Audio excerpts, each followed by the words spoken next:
सबसे पहले हम अगले दिन आपको बताए थे वास्तविक संख्या पर। किसी बार बताए थे वास्तविक संख्या। वास्तविक संख्या को अंग्रेजी में क्या बताए थे? रियल, जो बोलिए रियल नंबर। ठीक है, तो रियल नंबर यानी वास्तविक नंबर यानी वास्तविक संख्या जो बना, किसी चीज का निर्माण स्वतः नहीं होता।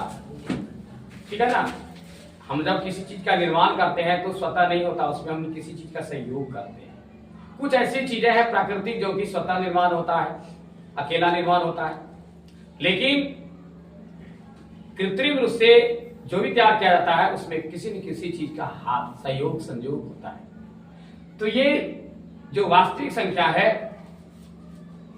यह एक मिश्रित संख्या है और यह परिमेय और अपरिमेय का मिश्रित रूप है। कोई भी संख्या आप गिनते हैं, आपको दिखाई भले पड़ता है कि पूर्ण संख्या है, 1 2 3 4 जो गिनते हैं आपको नजर से दिखाई पड़ती है कि 1 2 3 तो पूरा संख्या है, कहीं कुछ है नहीं, कोई झमेला नहीं उसमें।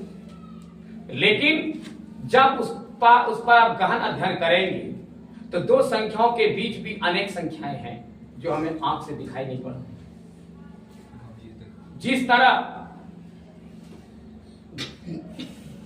जिस तरह की हमारे दूध में कभी बताए थे घी मौजूद है लेकिन आंख से दिखाई पड़ती नहीं। जब उसको हम अपनी क्रिया के द्वारा, अभिक्रिया के द्वारा अपने जो उसका जो सही विधि है उस विधि से यदि हम उसको निकालना चाहते हैं तो प्रत्यक्ष रूप से निकल जाती है। उसी तरह से जितनी भी संख्याएं हैं एक दूसरे के बीच अनेकों संख्याएं हैं, परिमेय और अपरिमेय दोनों मिला हुआ है। हमें सिर्फ दिखाई पड़ती है सिर्फ पूर्ण संख्या, 1 2 3 4 माइनस प्लस में बीच में जीरो भी शामिल है। सारी पूर्ण संख्याएं, पूर्णांक संख्याएं जो हम देखते हैं सारी संख्याओं में कहीं हमको नजर कुछ नहीं आता है, सिर्फ परिपूर्ण संख्याएं नजर आती है। इसलिए उसका नाम रखा गया है पूर्णांक संख्या। क्या नाम रखा गया है?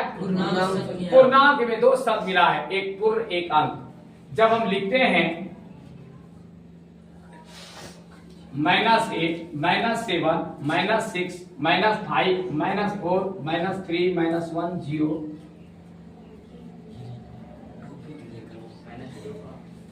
ये देखिए -2 छोटी,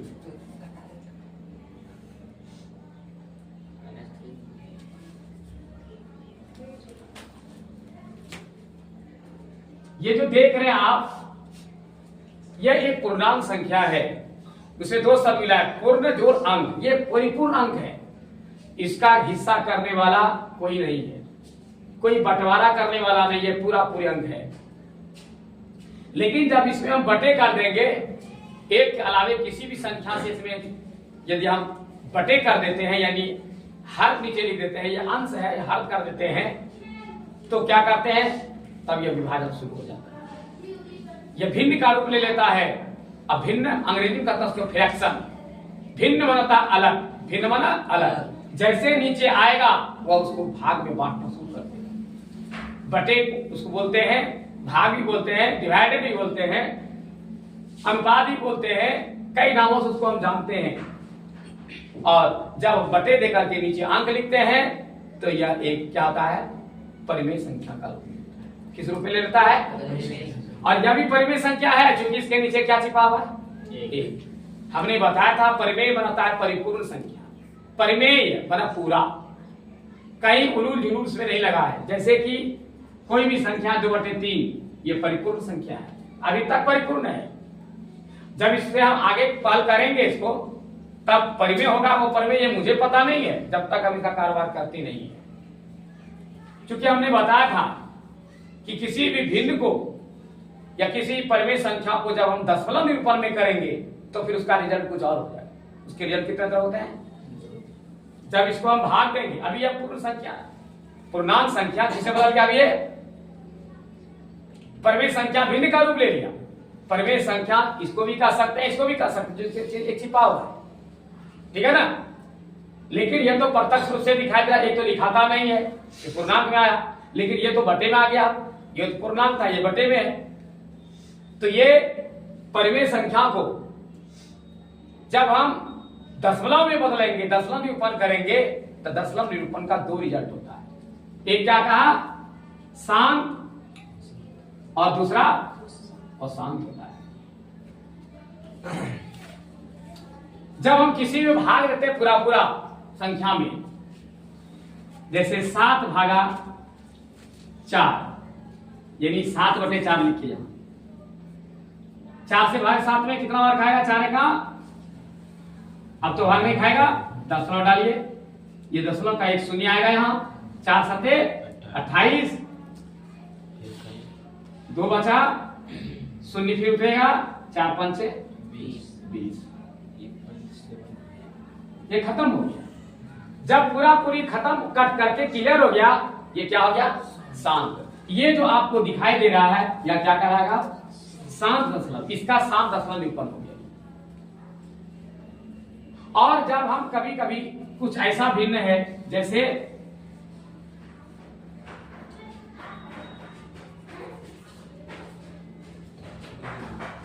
इससे से भाग देंगे हम, तो देखिए भाग दे करके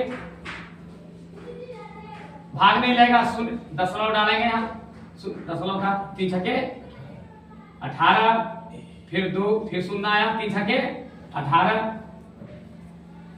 फिर भाग देंगे 3 छके 18, इस तरह से चलते जा रहा है। यहां से बराबरी तक इसमें देखते रहेंगे भाग, तो 6 आते रहेगा। इसलिए हम इसको लिख सकते हैं 0.6 पर। जब बार बार आने लगे तो इसको हम आवर्त के रूप में, आवर्त का अर्थ होता है बार बार आना, आवर्ती, बार बार, ये सिंबल है, पहचान, बार बार आना। तो एक रूप ये हो गया, ठीक है ना। तो ये हम दशमलव निरूपण में शांत दशमलव हुआ और ये अशांत हो गया। ये क्या हो गया, ये अशांत दशमलव में हुआ। अब अशांत दशमलव 2 तरह के होते हैं। अशांत दशमलव कितने तरह होते हैं, 2 तरह के। एक होता है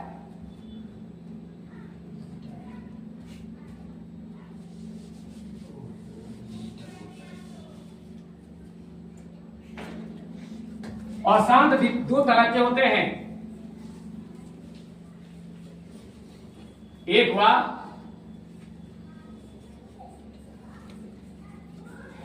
आवर्ती और दूसरा क्या होता है, अनावर्ती।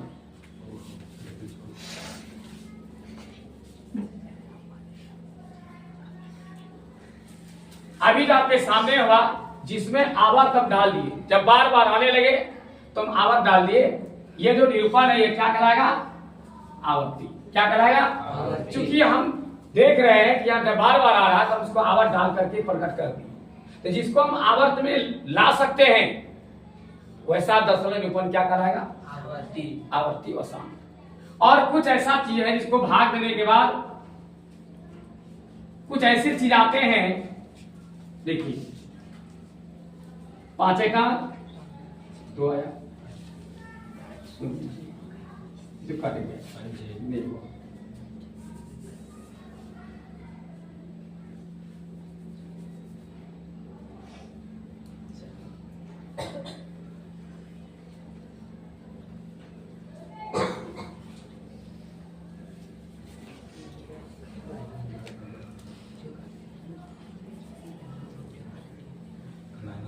ये देखिए 7 चौके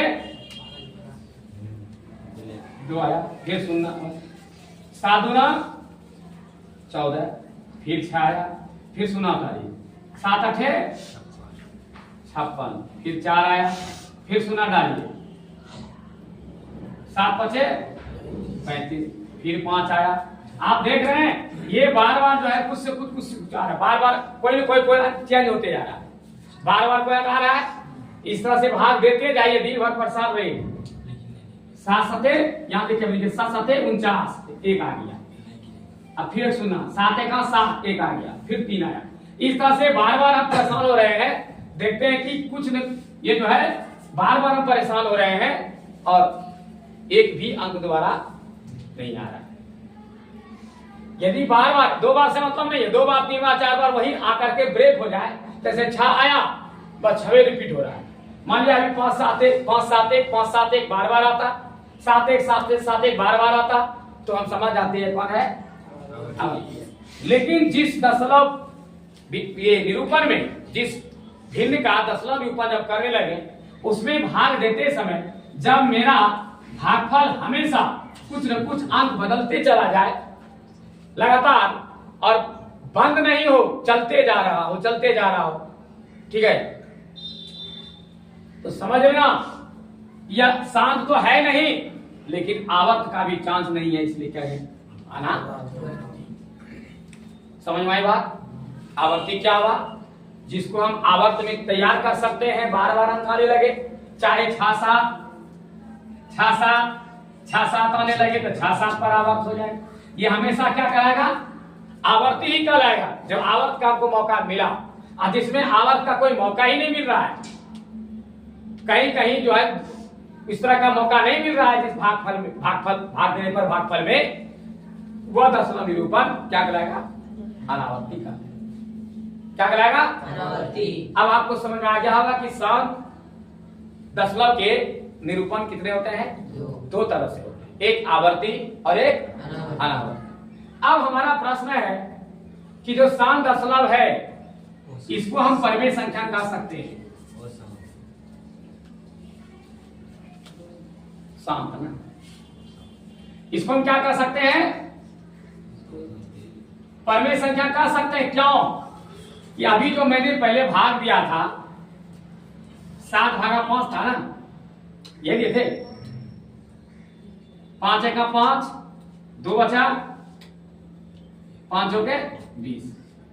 ये जो दशमलव निरूपण हुआ, इसको हम परिमेय संख्या कहेंगे। शांत दशमलव निरूपण जितना है उसको क्या कहेंगे हम? परिमेय संख्या। क्यों?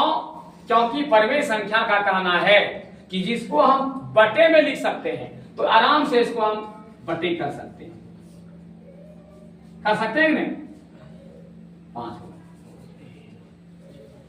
जिसको हम भिन्न में बदल सकते हैं। मान लिया ये नहीं है, सिर्फ एक दशमलव 4 है, और आपको पूछा जाए कि क्या यह एक परिमेय संख्या है, तो क्या लिखेगा? हाँ या नहीं? क्यों?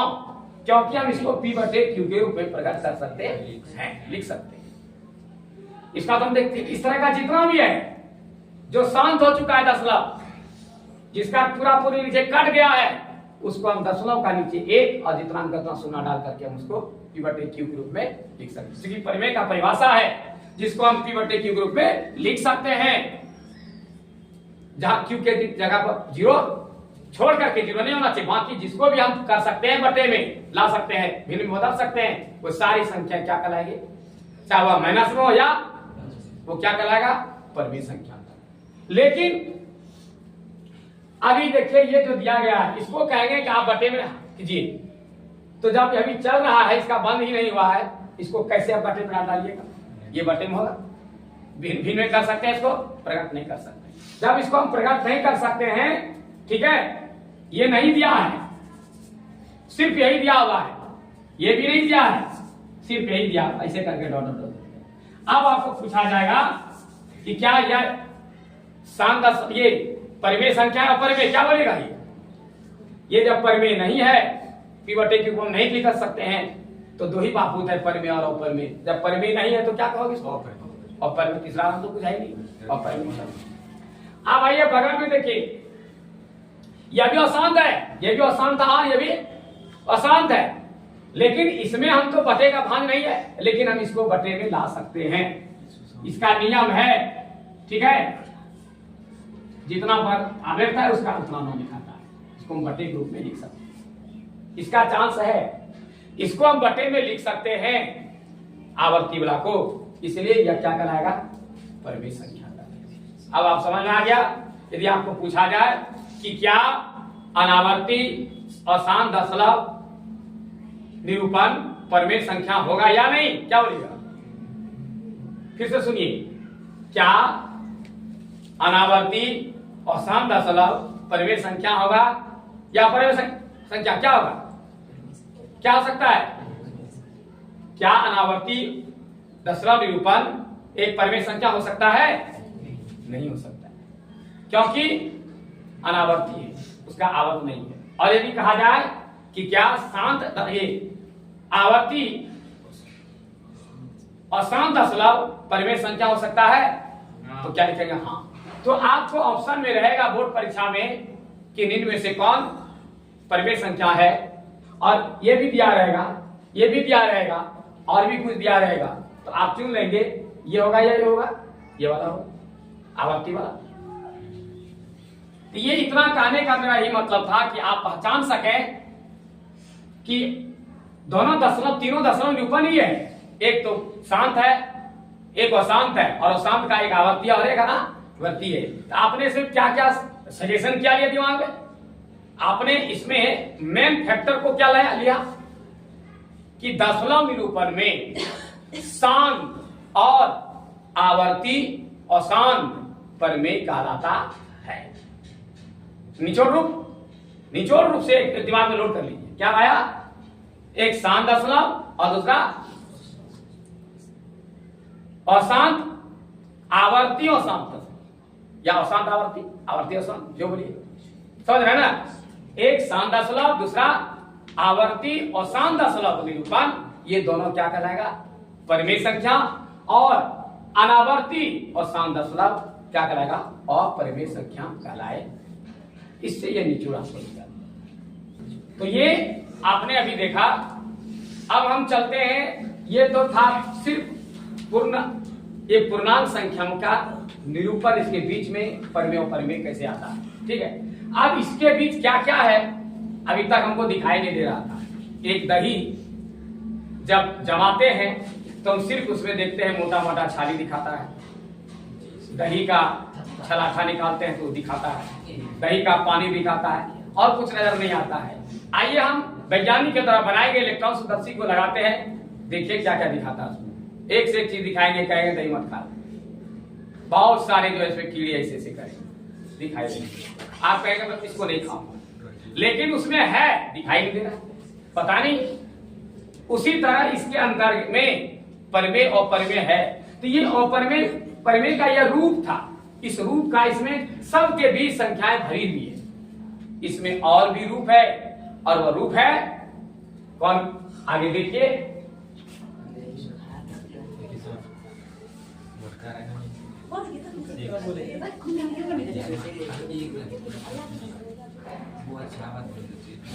इसके बीच रूट संख्याएं भी शामिल हैं।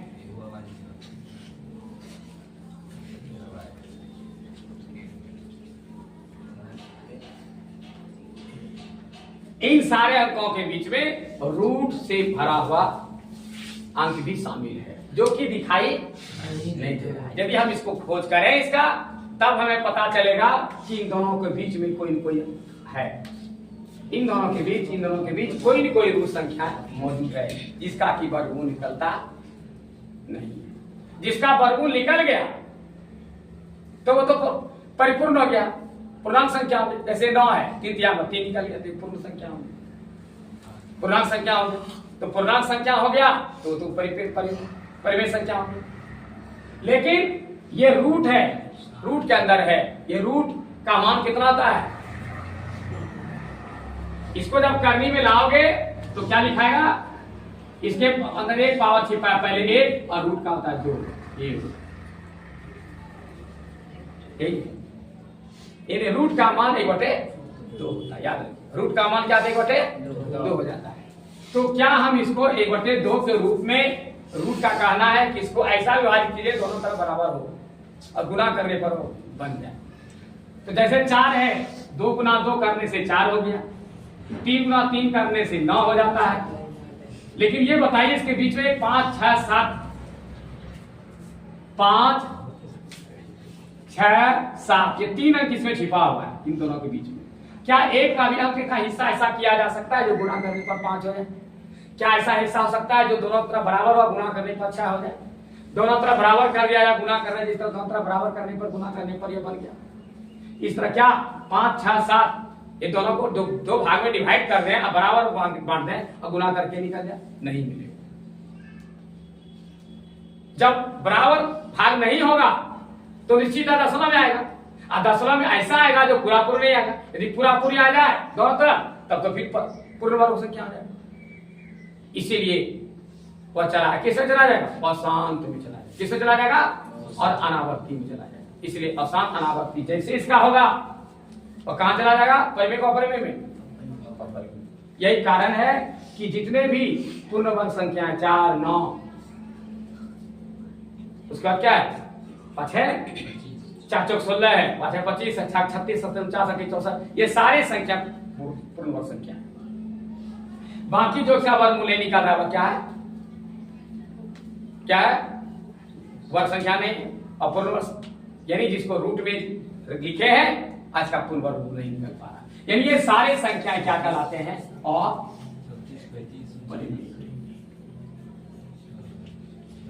यदि आपको कह दिया जाए, जिसको आप परिभाषा पढ़े हैं, जिसको हम P बटे Q के रूप में लिख सकते हैं, तो कोई बच्चा बोल देगा सर झूठे हमको पगलवाते हैं, धारू तो नहीं लिए हैं, कुछ बोलते हैं।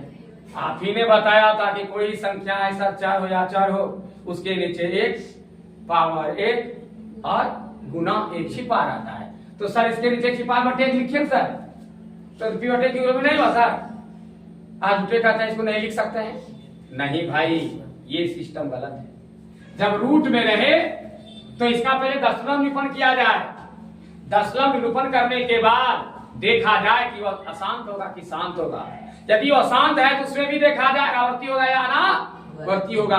तो मेरा दिमाग काम कर रहा है कि जब पूर्ण होता तो पूर्ण संख्या में आता कि नहीं? जब 4 आया, 9 आया, 16 आया, 25 आया, दोनों तरफ बराबर बराबर करने से तो ये भी तो आ सकता था, लेकिन इसका कोई गुंजाइश नहीं था, इसीलिए रूट के अंदर रह गया।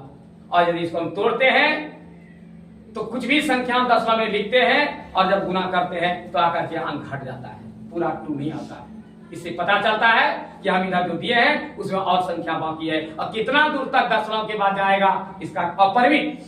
2 शब्द इसके लिए प्रयोग किया गया, एक परिमित और एक सीमित और एक असीमित। परिमित होता है जो कि निश्चित हो, और परिमित जिसका निश्चय नहीं हो, सीमित जिसका सीमा हो यही तक, असीमित जिसका सीमा नहीं हो। तो इसमें अपरिमित दशमलव के बाद संख्या निकलने लगती है, जो कि हम क्या कहते हैं? अनावर्ती अशांत। तो इसका ही निरूपण यह होता है, और उस निरूपण को जब हम बटे में बदलते हैं तो बटे में होगा ही नहीं।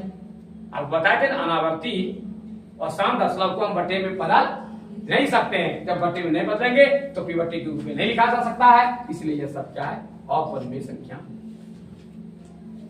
ठीक है, ये दशमलव ये रूट में भी इसके अंदर छिपा हुआ है, इसके बीच में। तो 2 संख्याओं के बीच देखो कितने तरह के चीज हैं, और ये सारी संख्या जो बने, इसीलिए कहा गया है कि जो वास्तविक संख्या आप देख रहे हैं यह अकेले नहीं बना है, यह क्या बना है? परिमेय और अपरिमेय के सम्मिश्रण से बना है। कहीं परिमेय है, इसके बीच में अपरिमेय छिपा हुआ है, परिमेय आप सामने में देख रहे हैं। ठीक है, ये परिपूर्ण संख्या है। तो परिमेय और अपरिमेय के सम्मिलित रूप को समूहों को क्या कहा जाता है? रियल नंबर, वास्तविक संख्या कहा जाता है।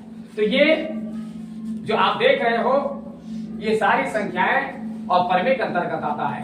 अब प्रश्न यह है कि परिमेय और अपरिमेय 2 बापुत है, 2 हिस्सादारी है। तो हमने अगले दिन बताया था कि परिमेय और परिमेय के बीच अब संबंध, अब दोनों के बीच क्या कहलाएगा?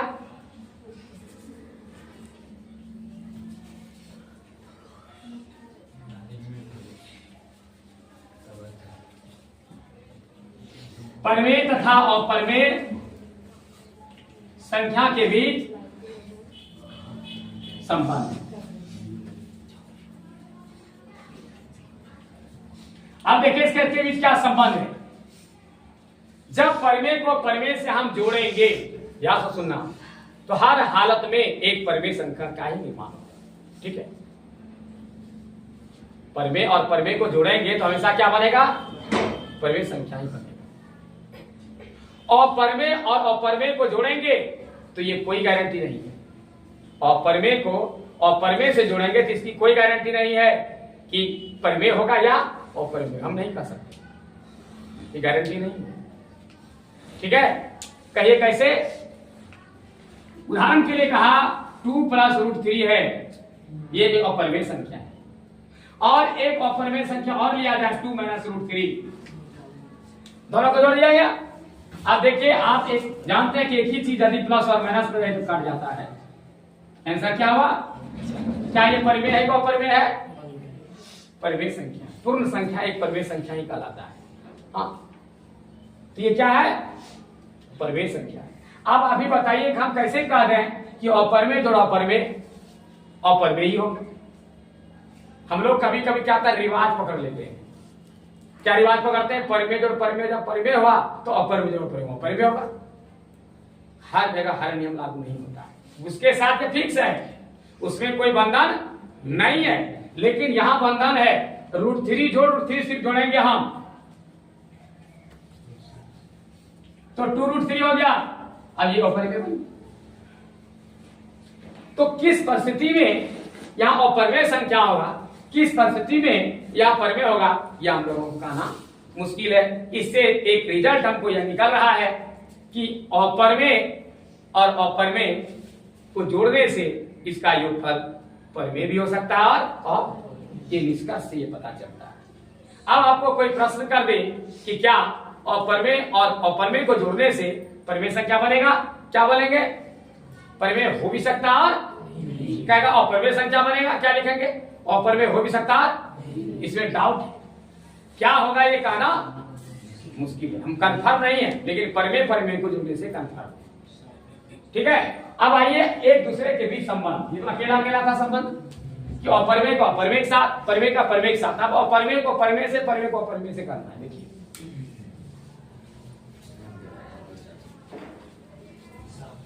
अब देखिए, परिमेय को अपरिमेय से जोड़ना है।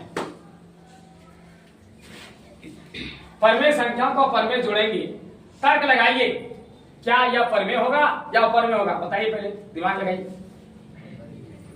बोले क्या होगा?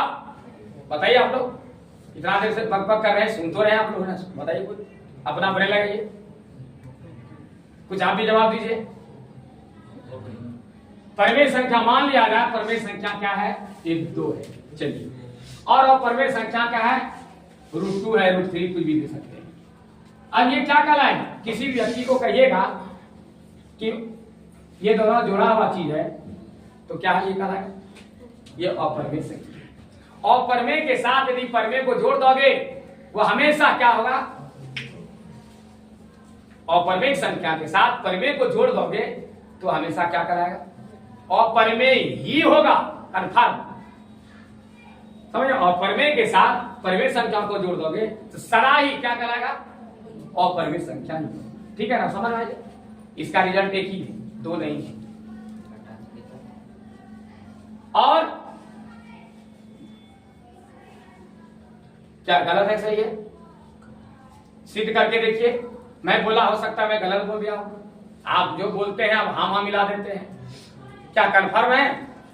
आइए हम जांच करते हैं फिर से, हो सकता है मेरी बात झूठ हो जाए, क्योंकि हम बोलते हैं, आप हाँ मिला देते हैं। आइए फिर एक मैं लेता हूं इसको, यह जोड़ में उल्टा होने से कोई अंतर नहीं पड़ता है। आइए हम लिखते हैं √3 - 2, ठीक है, और इसमें एक परिमेय संख्या को जोड़ देते हैं। देखिए क्या बना, क्या बना, फिर क्या गया? अपरिमेय संख्या। फिर एक दूसरा चेक कर लेता हूं मैं।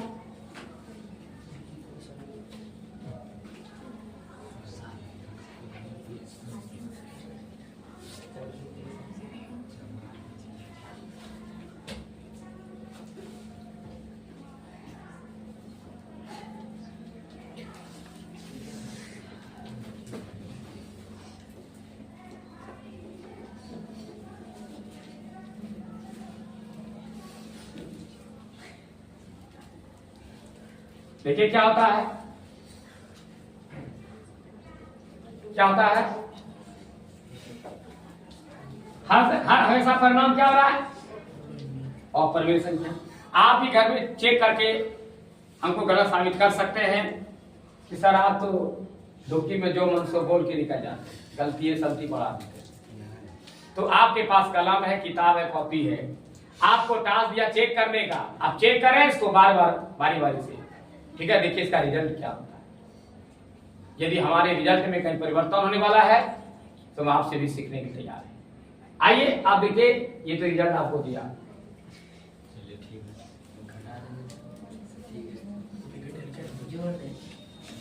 है, अब घटाने की बारी है। अब घटा के देखिए, परमे को परमे से घटाएंगे, परमे को परमे घटाएंगे तो परमे ही होगा, कंफर्म। अब अपरमे से क्या करना है, अपरमे को घटाना है। यही मान लिया 2 से 3 था, इसमें घटाइए किसको,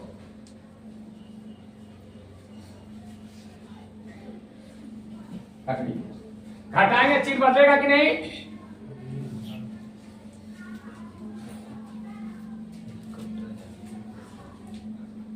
ये कैंसिल होगा, ये भी कैंसिल होगा, क्या बच गया, जीरो क्या है, परिवेश संख्या, क्योंकि बर्थडे 1 हम लिख सकते हैं इसको ना, क्यू के जगह पर जीरो नहीं होना चाहिए। तो इस तरीके से आप देखिए ऑपर में घटा ऑपर में क्या होता है, ठीक है।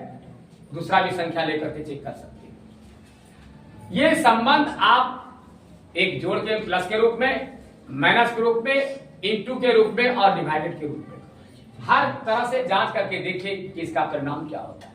ये आप भी कर सकते हैं। जब तक प्रैक्टिकल नहीं करेंगे, पढ़ाई वैज्ञानिक तरीके से कीजिए, वैज्ञानिक ढंग से इस तरह खोज करता है विज्ञान। आज न्यूटन एक पेड़ के नीचे बैठा था, सेब के पेड़ के नीचे, और जैसे टप से गिरा, टप से खा लेता, चद्दर तान के सो जाता, तो हमको लगता है आज न्यूटन की तृतीय गति का, ये तीनों गति का जो नियम है, आज हम लोग नहीं पढ़ पाते। लेकिन वो क्या था कि किसी भी पढ़ाई में आप खुद जागरूक होइए, क्यों, कारण क्या है, ऐसा जब इस तरह हुआ तो दूसरा उदाहरण लेकर देखिए कि क्या ऐसा भी तो हो सकता है। आप अपने ब्रेन को हमेशा एक कदम आगे रखिए, खोज कीजिए, अनुभव कीजिए, अपने दिमाग से जोड़ जोड़ करके, बना बना करके नए से नए चीज को तैयार करने का प्रयास कीजिए। हो सकता है तुम्हारा प्रयास सफल हो जाए। हम 2 जोड़ 2 ही बता रहे हैं, आप सोचिए जब 2 जोड़ 4 होता है तो 3 दिन 6 हो सकता है। आप उससे आगे बढ़ने का प्रयास कीजिए, तर्क वितर्क कीजिए, कलम को आगे बढ़ाइए, उसके साथ दिमाग भी आगे बढ़ेगा। कलम किताब मोड़ करके घर धार देते हैं, बोर्ड में लेकर चले जाते हैं फील्ड में, तो उसी का ज्ञान होता है। जिसमें आप कूदिएगा, जिस पर आप आगे बढ़िएगा, वही आपको आगे की तरफ ले जाएगा, मंजिल की तरफ ले जाएगा। इसलिए हमेशा याद रखना, कोई भी चीज पढ़ाई करे, कोई मास्टर किसी भी विषय का, उसमें हमेशा अपनी दिमाग को लगाना, वो जो बता रहे हैं उसके साथ अपने दिमाग को लेके चलना, साथ ही साथ कि वह क्या बता रहा है, किसके बारे में बता रहा है, क्या उससे आगे ऐसा भी हो सकता है, उन्होंने इस तरह से बताया, क्या इसको इस तरह से बना सकते हैं, क्या इसमें यदि हम इसको जोड़ दें, इसको घटा दें तो ये क्यों नहीं हो सकता है। तर्क वितर्क लगाइए, कीजिए, तर्क वितर्क करके जब पढ़िएगा तो आपका दिमाग स्वतः खुलेगा और आप भी खोज करने के लिए विवश होइएगा। आगे कलम, आगे पन्ना उल्टाइएगा और आगे बढ़ने का प्रयास कीजिएगा। और समय की सीमा कितना है, 4:45 हो गया, तो अब एक ही दिन बहुत लोड लेना नहीं चाहता हूँ, ठीक है, इसलिए आज की पढ़ाई पर संपन्न होती है। अगले दिन आपको सिद्ध करने बताऊंगा इसको कैसे सिद्ध किया जाता है। चलिए।